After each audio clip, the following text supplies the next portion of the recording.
of the CRICKETher Weekly, and we are back. Do you like the t-shirts?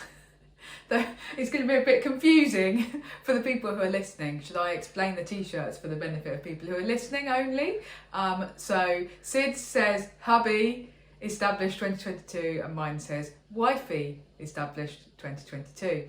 And in shot behind us, because we couldn't escape cricket even on our honeymoon, is the Babacombe Model Village cricket team playing the MCC, I believe. So enjoy that, folks. Now, even though we were away, Sid, we somehow found a way to keep up with the cricket. So do you want to give us a bit of a lowdown about what's been happening in regionals this week? Well, we're in the Charlotte Edwards Cup, as we know, and we've still got the two groups. Even though the groups aren't geographical anymore, I don't quite get why they've continued with two separate groups. So you've got the Vipers going all the way to Durham to play yesterday. So they're not geographical groups anymore. And why not have everyone play everyone else and make it less complicated? Because of course we've got this weird combined table thing still going on, where the top side across a combined table is the one that qualifies directly for the final, etc., etc. Anyway, that top side currently is the Vipers, who've had a couple of good wins, including a great performance by Lauren Bell earlier in the week, which we kind of sneakily watched when we were supposed to be out having a romantic dinner. But what's a romantic dinner without the Vipers as a background, Sid? Exactly. And then, Vipers against Diamonds yesterday. We watched that after we got back home, and that was quite a game because, we had like two player of the match performances from Diamonds players. Casey Lev got a fifer, practically unheard of in T20 cricket. And then Bess Heath scored a 50 off less than 50 balls. Played really well, and yet somehow the Diamonds still lost. How did they manage to lose that game? Especially so Lauren Bell, after the game the other day, her first over against Diamonds went for 19. She did bowl a no ball. I'm not convinced she did a whole lot else wrong apart from the no ball, but Bess Heath came out looking to hit it, and she hit it. So what went wrong for them? Well, it's actually quite simple that, one swallow doesn't make a summer. After hitting that first over for 19, then the Diamonds basically acted as if they'd won the game. And it made a big dent in the runs required because they were only chasing 120 something. But one over doesn't win you the game. They needed 5.7 and over from there. And they never went at even 5.7. They went at 5.5 for the next few overs, and then the run rate fell again to like 4.5 for the last 10 overs. And you're not going to win the game under those circumstances, chasing 120. So, I think that the Diamonds really did for themselves, unfortunately, there. I think that they were banking on having the wickets in hand to win them the game, because if you've got Nat Siver coming in next, then you think, well, we can win the game, and actually they then lost a few wickets, and that dented it. So I don't think that necessarily their strategy was wrong for the first 10 overs, but actually it showed that Vipers have a kind of bowling attack, but also a kind of mentality and an ethos that they're never out of the game. And it does seem that still in regional cricket we are seeing sides who should win kind of choking a bit and getting a bit nervous, and Vipers somehow when their backs are up against the wall, they seem to not crumble in the way that other teams do. So I tweeted yesterday that it reminded me of the Rachel Hayhoe Flint final last year, when really there's no way they should have won that, and again it was against the Diamonds, so that's going to be a rivalry for years to come, I suspect. But yeah, you're right that the Diamonds should never have lost that, and Sid's a happy bunny, what can I say? Yeah. I was pleased to see Bess Heath doing well. I think that she's got a real opportunity this year to kind of put in a case and go, look, I'm going to be the one that's going to be England's next wicketkeeper batter. And performances like that are going to put her right up there. So well played, Bess Heath. In the other group, Sparks have been dominant. Sparks have won all their 3 games. They've been quite dependent upon Amy Jones, who didn't play any games in the Charlotte Edwards Cup last year because of England duties. So it's going to be interesting to see how they cope later in the season without her. She scored, like half of their entire run tally or something. She scored way more than anybody else. But there's been a couple of other interesting things with Sparks. So Izzy Wong's been opening the batting. which has been kind of an interesting move. It's come off 1 in 3 times so far. I've played 3 games, it's come off once. But if it 1 in 3 times for Izzy Wong in that role, it's probably what you want to see. And if she's going to hit 40 off 20 balls 1 in 3 times, then that's going to 1 in 3 times give them a really, really good start, and that's going to be worth doing. And if she can increase that to something like 1 in 2 times, then that's going to be really, really handy. Yeah. So we talked a couple of weeks ago about Izzy Wong potentially ending up as a batter who bowls a bit. So, that's looking like a really clever, smart move to put her up there. Definitely, I think it shows that kind of Laura McLeod Sparks are they've got that flexibility, and they're not going, oh well, Izzy Wong's a bowler, so we're not going to open the batting with her. They're just going, well, look at her pre-season form. This is what we're going to do. Yeah, and overall, Sparks have really changed this year. I think that we've got some new personnel in there. But if you look at their batting numbers, the strike rate of Sparks batters last year, I've got this written down so I don't forget it, 95. So the top order for Sparks in the T20 competition last year was striking at 95. This year so far, they're striking at 128. So there's been a huge increase, in the strike rate, and that explains Sparks' success there. So that's the Sparks. In sort of nominal 3rd place across the sort of combined table thing, we've got the Stars. They were beaten by Sparks, but they've won their other 2 games. Eilish Cranstone's come out, and she's been playing positively. She's hit 2 50s, a 56 and a 66. Also worried about Callie Moore. So she hit a 50 yesterday, and it's really impressive to see these young players coming out and hitting 50s at sort of a strike rate of, let's get this right, 118. For years, one of the big problems with players coming through is that players in junior cricket have been encouraged to protect their wicket above their strike rate. So, you've got players coming through that aren't hitting a strike rate of 100 or over. Now we're starting to get these young players coming through that are able to hit a strike rate of well over 100, and that gives me a lot of hope for the future that, in 5 or 6 years' time, we'll be able to compete with the Australians with players like that coming through the system. But also, I think that game showed the importance of depth in your batting, didn't it? Because Stars should not have won that game from where they were. That it was a really tight finish, wasn't it? And I think in the end they did it with an over remaining. But yeah, it was one of those ones where you kind of thought, oh, they're in a bit of trouble here because they lost Bryony Smith and bingo Alice Capsey early on, and we were kind of looking at that going, oh, they're going to struggle, and they didn't. And that's some credit to young Kaylee Moore for that. Yeah. And talking of teams that won games they shouldn't have won, or lost games they shouldn't have lost, Sunrisers v Storm. So Grace Scrivens, another player that we've been kind of touting as the future. She had another very good game. She got 4 for and hit a 50. And we got to the point where the Storm needed 3 off the final ball. They played out to mid-on, was it? To Maddie Villiers fielding just beyond the ring. And then it all went horribly wrong, didn't it, Raf? So Maddie Villiers, it was a wild throw, basically. She could have just underarmed it into the bowler at the bowler's end, and they would have presumably been a run out, and they'd have won the game. But instead, she hurled it at the wicketkeeper. Wicketkeeper missed it. Players backing up both missed it. It went for 4. Game lost. I think that there's an element of Maddie Villiers being used perhaps to playing for England when actually that ball would have been successfully, would never have gone to the boundary because the backing up would have been more successful even for a wild throw. But there is also an element of just going mad because she got excited that Sunrisers were going to win a game. That sounds really awful, doesn't it? But it was just, it was just quite disappointing because really they should not have contrived to lose that. And shows that in terms of kind of competing with Australia, we've maybe got a way to go with the fielding. Perhaps. I mean, Maddie Villiers is a great fielder. She is a great fielder. It's a totally uncharacteristic moment. Very strange. It was a very head in hands moment. Okay. And that was obviously in the second round of games on Wednesday, which we watched because it was raining in Devon, conveniently. Anyway, so that's a little roundup of regionals. Thank you for that, Sid. There's been quite a lot of big coaching moves announced this week. So let's talk about that a little bit. The first one does directly affect regional cricket.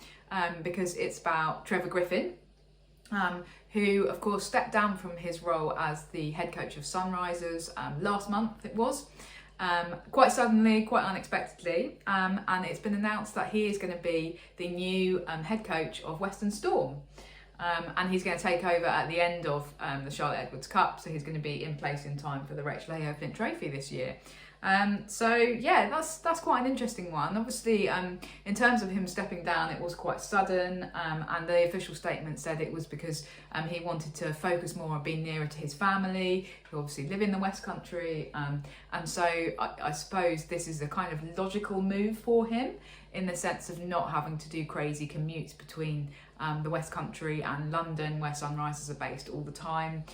So I guess that this new role means that he can be based at home for the majority of the time, which is probably better for him personally, I guess. Yeah, I just have to say that if I was Sunrisers, I'd be really quite disappointed with what's happened. I think that Sunrisers have a right to feel that they agreed a contract, they agreed terms. He was going to take them into this year, and then suddenly it was like, no, I'm waving goodbye to you, and then suddenly he turns up at your rival, a few weeks later. If I was Sunrisers, I would feel that slightly aggrieved by that I'd been let down. And, it's the kind of thing that other sports, don't allow to happen, frankly.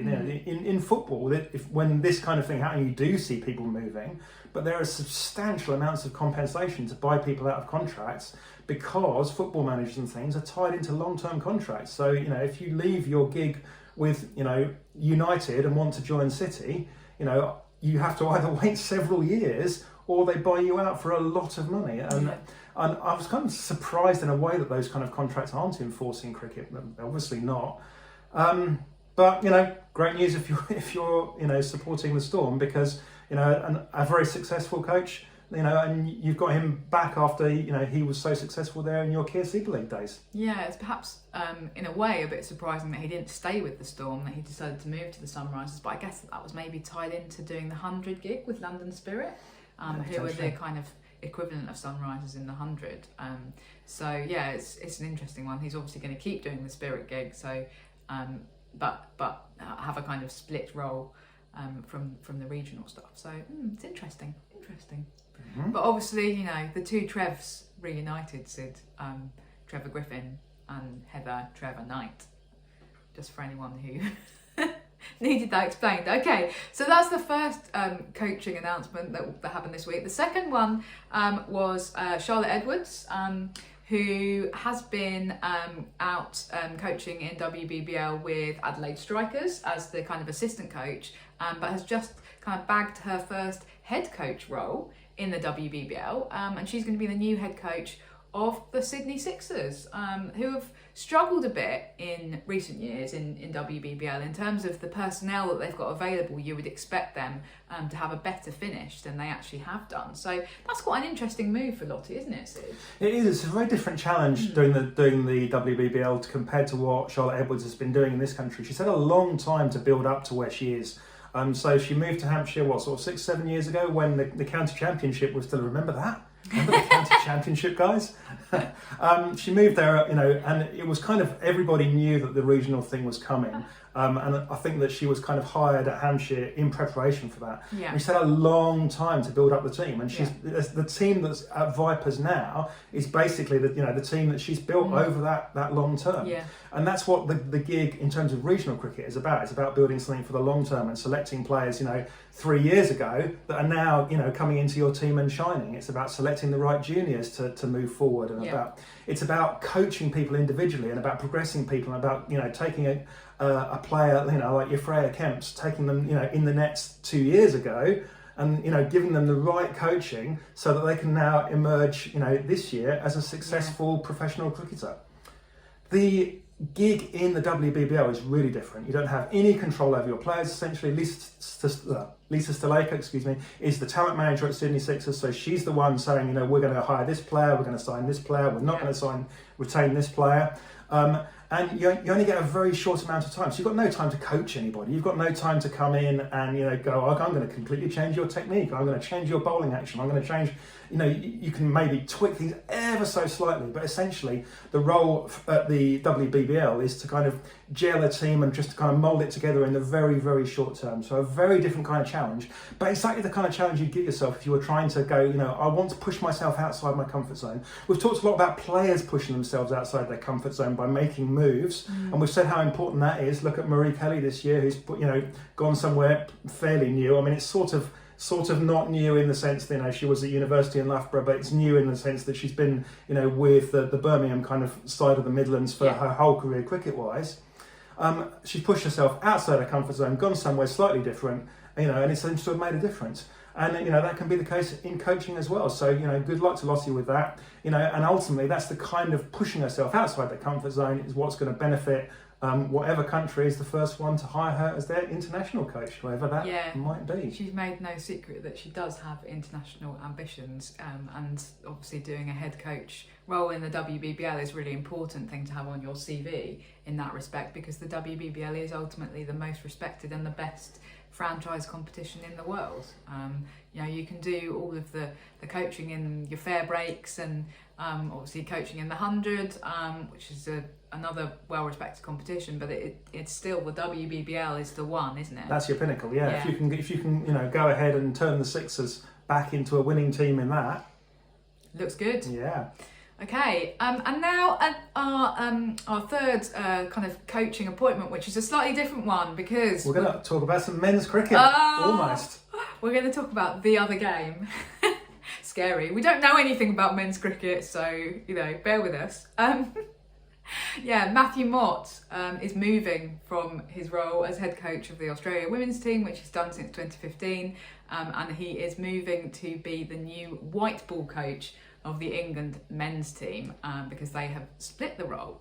And I think this is really interesting, Sid, because a lot of the reaction around this has been people who normally cover men's cricket and who are going, oh, that's brilliant, look at Matthew Mott's track record of success with the Australia women's team. He's won multiple World Cups, he's won multiple Ashes, and therefore he must be a really brilliant coach. And obviously these are people who maybe haven't necessarily followed the women's game very closely, and perhaps don't quite understand some of the dynamics that are at play here. And no disrespect to Matthew Mott, but from where I'm sitting, it does feel like a lot of the success that he's had with the Australia women's team has been down to working with a brilliant group of players who have unrivaled kind of resources, unrivaled professionalism within their country, and who just have the incredible kind of opportunities that aren't available to any other country in the world. And if you've got a team with Meg Lanning and Elise Perry and Beth Mooney and Alyssa Healy, then you aren't going to lose that many World Cups. And how much has Matthew Mott been kind of an integral part of that team's success? I'm just not massively convinced. And the other thing that I said on Twitter the other day was about the fact that it seems fairly obvious to us as people who follow the women's game closely that it's Meg Lanning that's calling the shots within that team.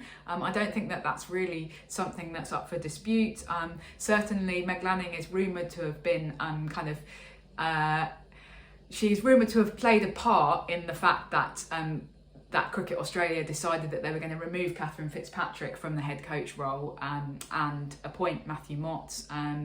There's rumours that that Lanning and Fitzpatrick weren't getting on so well, and therefore they kind of went, okay, well we'll go along with what Lanning wants, and what she kind of wanted was it seems a head coach who maybe just sort of works with her but listens to her as the ultimate arbiter, and she's more in control than the head coach. And there have been a couple of behind the scenes documentaries that people have made. There was one about the 2019 Ashes that actually managed to get inside the changing room, and certainly a lot of the footage from that supported this idea that when they were, when it was shall we declare at Taunton and give England a chance, it was Meg Lanning saying I don't think we should, and I'll go around and ask everyone what they think, and that kind of thing. So obviously Yeah, we're not inside the dressing room. But there's no real doubt that if there genuinely had been a clash between Matthew Mott and Meg Lanning, which one would have come out on top, right? Yeah. I don't think that's up for dispute. And I thought that the Guardian piece on Matthew Mott's appointment, there were a couple of really telling quotes that I think kind of support what I'm saying. So one was from Brendan McCullum, who's obviously the new red ball coach of the England men's team. And he said, the white ball coaching role didn't interest me because the team is flying, they're one of the best in the world. I wasn't interested in a cushy kind of a gig. So he's kind of saying there that like the white ball gig for the England men's team is almost similar to the Australia women's gig. It's a cushy kind of a gig because you've got such a successful group of players who are basically doing their own thing that you don't really have a lot to do. That's Brendan McCullum saying that. That's not isn't me. it? Because he's literally said that Matthew Mott's got a cushy gig. And then the other thing was from Rob Key, who's obviously the kind of mover and shaker in this appointment, said the decision-making process, so this is how we decided who we were going to appoint, it was about someone who wasn't going to come in and disrupt the environment. So they aren't expecting Matthew Mott to come in and make a load of changes and be really brilliant and sort of lead the team into this new unprecedented period of success by making some radical changes. They're expecting him just to sort of like chug along quite happily, and I feel like that's sort of what he's done with the Australia women's team. Yeah, and there's an interesting question of what's going to happen to the Australia women's team now. There's an interesting Venn diagram, I think, to be drawn between the people who say that Matthew Mott has been an absolutely integral part of Australia's success, and the people that say that Australia will be absolutely fine without Matthew Mott. It seems to be a perfect circle. It's like everyone's saying both those things. Yeah, they're still going to win Commonwealth Games gold. They both can't be true. Yeah. Either Matthew Mott was an integral part of their success, in which case they're in trouble Need to be a bit worried, yeah. Or he didn't really matter. He didn't really do very much. It was all down to Lanning, Perry and co. Therefore, who needs him? Yeah. Yeah, this is where we get criticised for being anti-Australian. We're not anti-Australian though. I've just said really nice things about the Australian team, and I don't necessarily think it's wrong to have a dynamic between your captain and your coach where your captain calls the shots. I think it depends on the what you want at that particular period in time. And the England women's team have certainly had the England women's team have certainly had coaches in the past, and arguably currently have a setup where it's the captain calling the shots rather than the coach. So it can work, but I just think it's then disingenuous to imply that your head coach is some kind of absolute genius, and I do think that it shows a certain kind of ignorance about the actual dynamics within women's cricket from people who are suddenly going, "Oh, Matthew Mott, who's this?" Anyway. Shall we wrap up there, Sid? Yes. Let's go back to happy married life, shall we? Okay. Bye for now, everyone. Bye.